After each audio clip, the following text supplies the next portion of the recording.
Hey there, here I review new movies and today's film is Ezra. It recently released on streaming and with so many great actors in it, I had to check it out.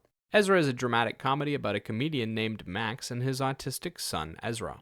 When an incident at school forces Max and his ex to make hard decisions about Ezra's future, Max takes him on a cross-country road trip to bond. Tony Spiridakis wrote the story and Tony Goldwyn directed the film.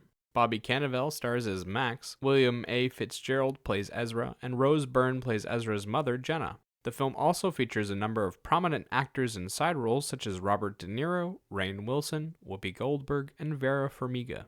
Okay, to begin, I want to say that this film is not for the faint of heart. It plays like a dark comedy with a lot of downbeats throughout the film, a few jokes for levity, and an overall tragic story. Ezra, Max, and his father all have autism of varying degrees, and the film addresses what it's like when the disorder goes untreated for long periods of time. It also doesn't shy away from the negative aspects of autism and the effect it can have on the people around them. If you aren't ready to feel bad at certain moments, you should probably avoid this film until you are. That said, the film has a ton of positives. Like the writing, the story is fairly consistent from start to finish and fleshes out the characters wonderfully. We explore Max and his relationship with his father, his relationship with autism, and the relationship he has with his son. The road trip sees them meet a couple of old friends that try and help Max calm down and make better decisions, but instead we get a beautiful insight into how his mind works and what his thoughts are on treating his son.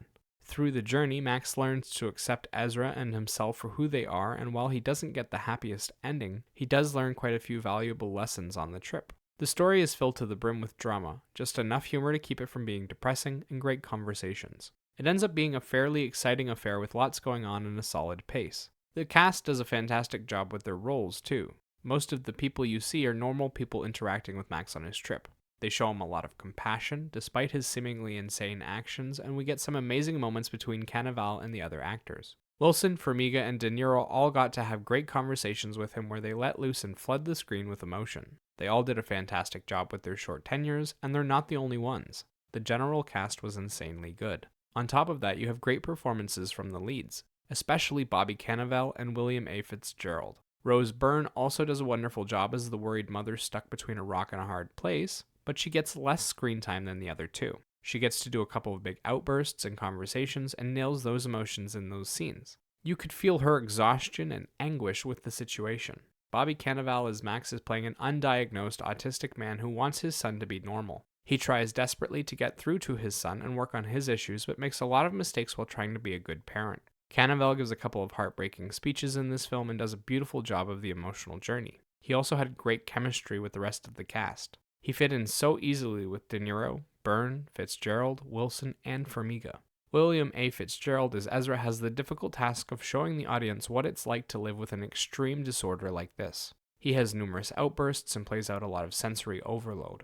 Fitzgerald also does a wonderful job of Ezra's emotional journey, trying to improve for the sake of his family. For such a young actor, he did a fantastic job. Next up, we have the soundtrack. They use a plethora of blues, country, and softer rock songs to back the film and give it small hits of emotion when it calls for it. The music comes in swinging and punches you right in the gut. It's effective and turns sad moments into tearjerkers. It also does a good job of being entertaining and lightening the mood a bit after a really tense moment. It also gave the film a more rural, down-to-earth sound. On the negative side of things, the visual journey is quite sloppy. It consists of a lot of simple back and forth conversations, a bit of a road trip with lots of shots out of the window, and there's a few stand-up scenes in 2 different bars. The camera work tends to be a bit shaky, the lighting is just a bit dark, and the locations they use are fairly basic.